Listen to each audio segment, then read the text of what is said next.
So, let's talk about something that's probably happened to you at least once, maybe more than once. Okay, if you're anything like me, way more than once. You meet someone and there's just something about them. Maybe it's the way they laugh or how they get really passionate when they talk about their weird niche interests. And suddenly, you're checking your phone every 5 minutes to see if they texted back.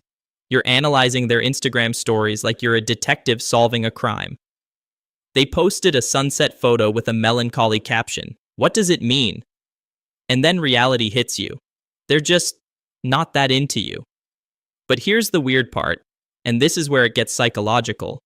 The less interested they seem, the more you want them. It's like your brain has completely betrayed you, and you start wondering, why do I keep doing this to myself? Am I broken? Do I have some kind of emotional death wish? Spoiler alert, you're not broken. Your brain is actually doing exactly what it was designed to do. It's just doing it in the most inconvenient way possible. Today, we're diving deep into the psychology of why we keep crushing on people who don't crush back. And trust me, once you understand what's happening in your head, it might not make it hurt less, but at least you'll know you're not alone, and you're definitely not crazy. Let's start with something called the scarcity principle. You know how when something is rare or hard to get, we automatically want it more. Like, if I told you there were only 5 spots left for a concert, you'd suddenly want to go way more than if I said there were thousands of tickets available. Your brain does the same thing with people. When someone is unavailable, emotionally, physically, or just genuinely not interested, they become scarce. And scarcity, to our primitive brains, equals value. It's the same reason people camp out for limited edition sneakers, or why exclusive memberships feel so appealing. But here's where it gets tricky with romantic interest.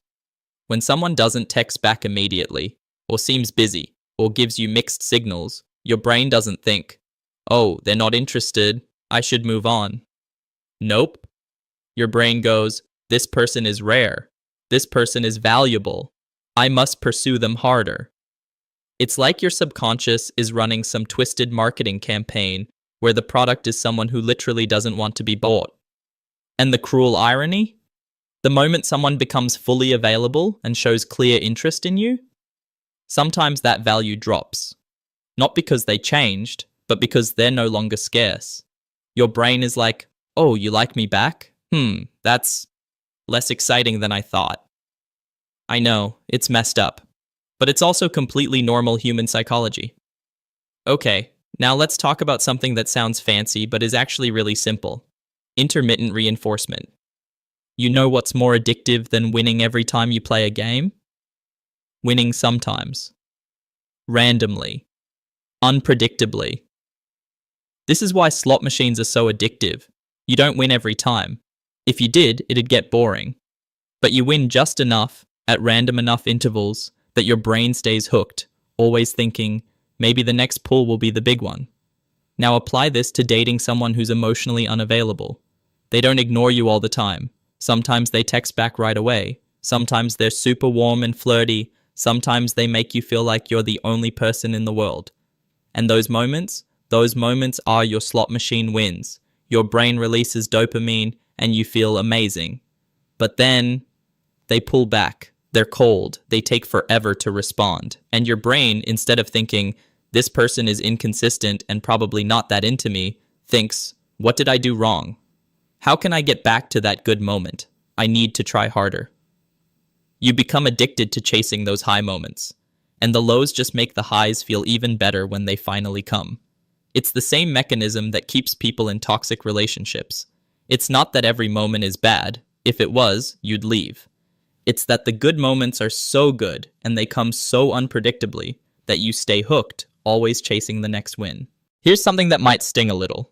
Sometimes you don't actually like the real person. You like the fantasy you've built in your head.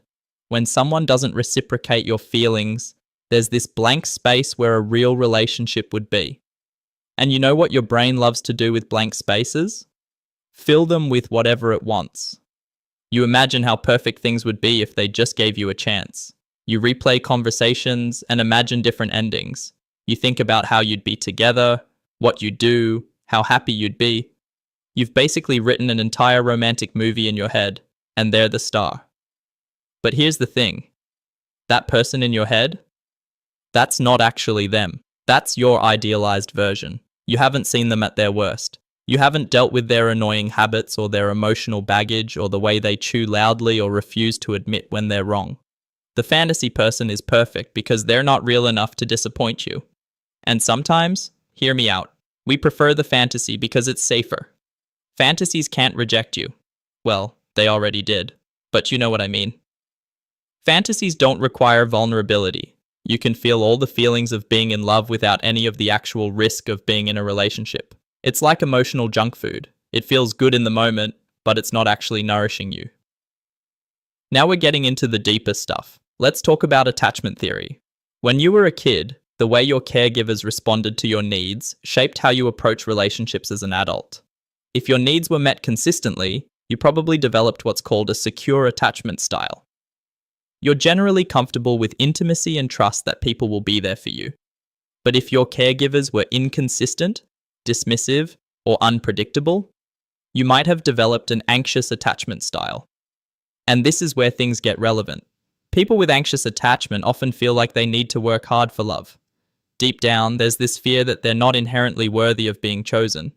So when someone doesn't reciprocate their feelings, it confirms that old wound. See, I'm not enough. I have to try harder. And the person who's unavailable? They feel familiar. Not in a good way. In a, this reminds me of my childhood way. Your brain recognizes the pattern of having to chase, having to prove yourself. And it thinks, yes, this is what love is supposed to feel like. Meanwhile, when someone is actually available and consistent, it feels weird, wrong, even. Your brain is like, wait, you're just here? You like me without me having to earn it? That doesn't compute. So you subconsciously sabotage it or lose interest and go back to chasing the unavailable person because that feels like home, even though home was kinda painful.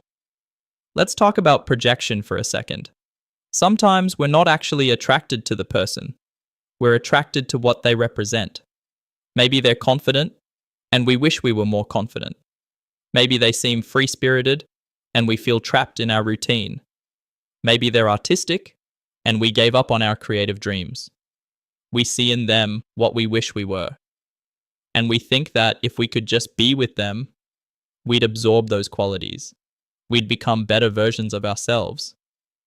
But that's a lot of pressure to put on another person, right? They're not a self-help book. They're just a human being who probably has their own issues and insecurities. When they don't like us back, we take it as proof that we really aren't good enough. If I were more confident, interesting, successful, they'd like me back. We're essentially using their rejection as confirmation of our own negative self-beliefs. But here's the truth. Someone not liking you back doesn't mean you're not enough. It just means you're not the right fit for them, and that's okay. Actually, that's good, because you don't want to be with someone you have to fundamentally change yourself to attract. Okay, real talk time. Sometimes it's not even about the person. Sometimes it's about your ego. Nobody likes rejection. It feels bad. It makes us question ourselves. And our ego hates that feeling. So what does the ego do? It turns rejection into a challenge. Oh, you don't think I'm good enough? Watch me prove you wrong. I'm going to make you like me. It becomes less about genuinely connecting with this person and more about winning, about proving your worth, about conquering the challenge. And if you do eventually win them over, sometimes the interest immediately fizzles out because it was never actually about them. It was about your ego needing to feel validated. This isn't necessarily a bad thing to admit about yourself. We all have egos. We all want to feel desirable and worthy. But it's important to check in with yourself. Am I interested in this person, or am I interested in the validation I'd get if they liked me back? So how do you break this cycle? How do you stop being attracted to people who don't like you back? First, awareness. You're already here, watching this video, so you're on the right track. Start noticing when you're doing it. When you feel yourself getting more interested in someone the less available they become, pause. Call it out to yourself. Oh, there's that pattern again. Second, Get curious about your attachment style. Do some reading, maybe even work with a therapist. Understanding why you're attracted to unavailability can help you rewire those old patterns. Third, practice choosing people who choose you. I know. It feels boring at first, but choosing someone who's actually available and interested isn't settling. It's actually the healthiest, most mature thing you can do. Give it a real chance before you dismiss it.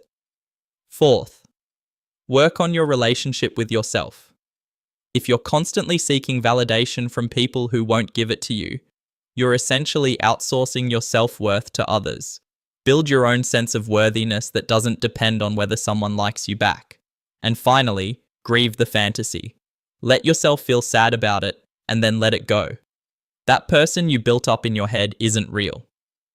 And the actual person who doesn't like you back, they're just not your person. That's not a reflection of your value. Look, you're not broken for feeling this way, you're human.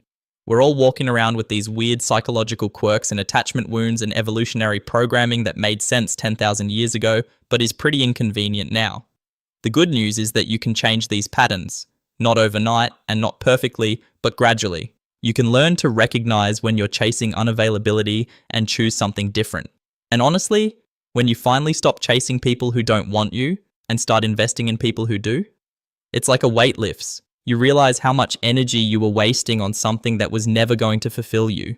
You deserve someone who's excited about you, not someone you have to convince, not someone who makes you feel like you're constantly auditioning, someone who just sees you and thinks, yeah, you.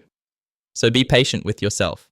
Notice the patterns, do the work, and trust that the right person won't make you feel like you're not enough. Thanks for watching. If this resonated with you, share it with a friend who needs to hear it. And remember, you're not alone in this. We're all out here trying to figure it out.